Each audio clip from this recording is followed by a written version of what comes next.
is Pittsburgh, where the Allegheny and Monongahela rivers join to form the Golden Triangle. Pittsburgh, famed for its steel mills and the shimmering glow of its blast furnaces. Pittsburgh that in 1960 gained new distinction, for the Pirates won their first pennant in 33 years. And they faced the same World Series foe they encountered back in 1927, the fabled New York Yankees. The Bombers again are favored as we open that historic Forbes Field that once was the stamping grounds of the immortal Honus Wagner. Typewriters already are clicking in the press box. The rival managers are the hardy perennial Casey Stengel of the Yankees. In 12 years with the Bombers, old Case has now made the series 10 times. And here's Danny Murtaugh of Pittsburgh, who's a newcomer to these fall classics. On hand early is Ford Frick, commissioner of baseball, who's the supreme authority in the conduct of the World Series. Vern Law, 20-game winner, opens for Pittsburgh. Art Ditmar, who tops Stengel's staff with 15 victories, goes for the Yankees. The umpires are ready for the call to play ball, but first there's the traditional national anthem. The Pirates take the field, and the first game of the series is underway.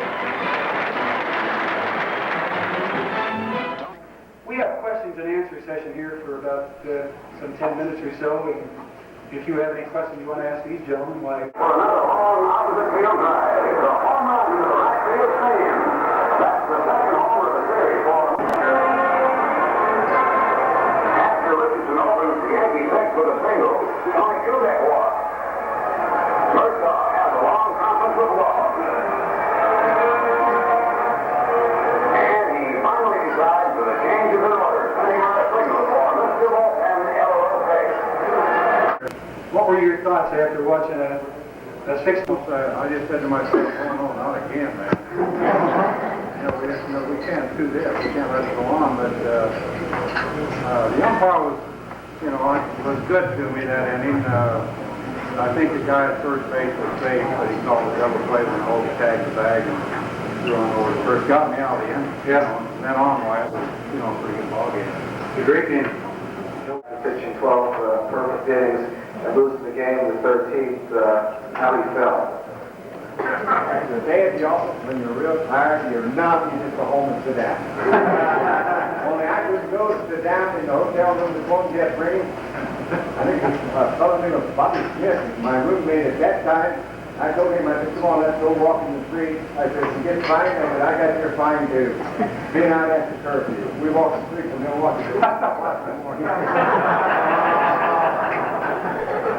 And after a brief huddle, he calls upon Harvey Haddock. The slender lefty doesn't look off in relief, but there's a long winter ahead to rest.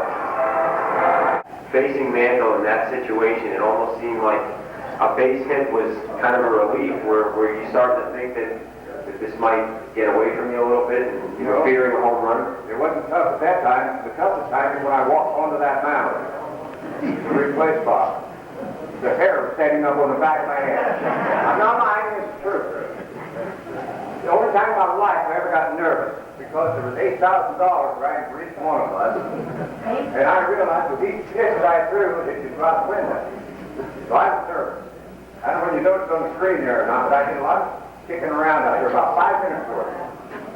It was to get rid of the nervousness. I knew I couldn't pitch the way I was. I finally got rid of the nervousness. I looked up. Well, first there was Merritt standing there. Just like that.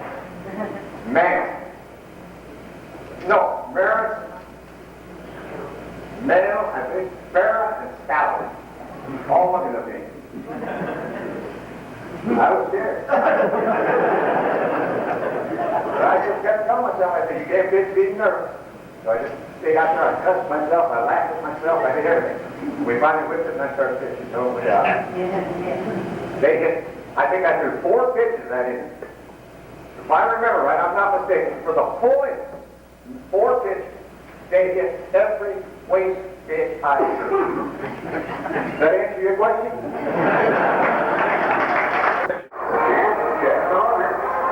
And then Bill Burton slapped the ground ball short. Looks like an easy double play ball. That one, two legs, stuck on the neck.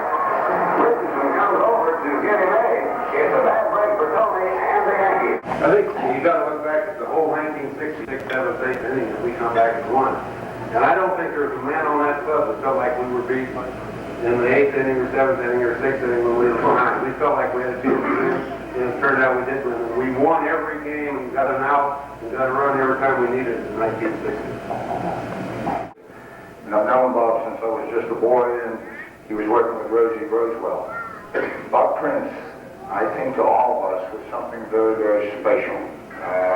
There's no way anyone could have lived in the city of Pittsburgh or played in Pittsburgh and not known all the wonderful things Bob Prince did. Yes, he was the voice of the Pittsburgh Pirates. But Bob Prince, for years and years and years, gave money, gave up his time, his effort, put himself in debt. I remember when the Children's Hospital put on a basketball game and Bob owned UHF. They sold out the field house. Duquesne and Floyd Belvoir played, and Bob ended up putting it on television and donated the money to Children's Hospital. And of course, like a lot of things Bob got into, the station went bankrupt. But he was just a very, very special person, and I say this with all sincerity, and I think these guys would agree with me that have been around the Pirate organization. It was an unbelievably bad mistake when KDKA and the Pirates let Bob Prince go, because it hurt attendance, it hurt the Pirates for many, many years. And I think he'll always be somebody so special to anybody that ever played or knew Bob Prince. So I did an imitation of him, and the old man Billy started to laugh, to roll a little bit. He started laughing. He says, "Well, you just priest," he says, "that's pretty good. Where did you learn that?" "Oh," I said, "I've been in the organization about 10 years, and of course I haven't taken any money out of it." He said, "No, you won't."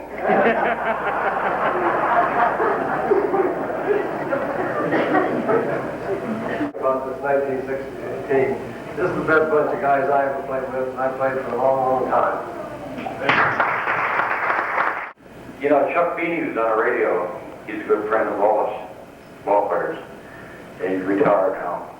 But he was on the radio just here a couple weeks ago on an interview, and they talk about the 1960 Yankee team being a great Yankee team. But in the 4 games that the Pirates won, well, the 3 games the Yankees won, the Pirates were just blown out of it. We didn't have a chance to win. And a great Yankee team, all 4 games were up for grabs. From the 7th inning on, the Pirates won all 4 of them. The Yankees didn't win 1 of them. So that shows how great this team right here was.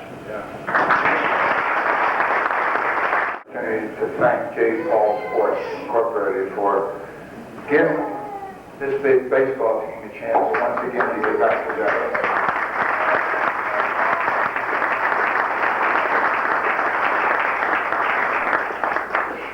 This was a very special ball club, as Elroy and everyone else has said.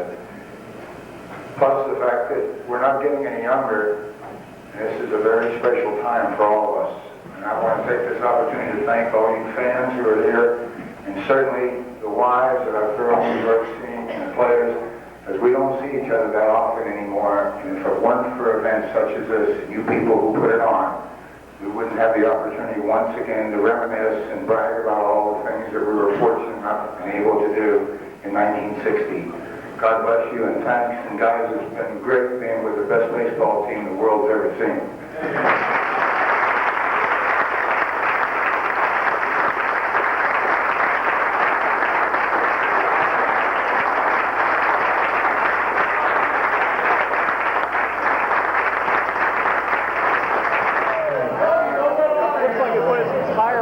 That sucker. Hey, wait a minute.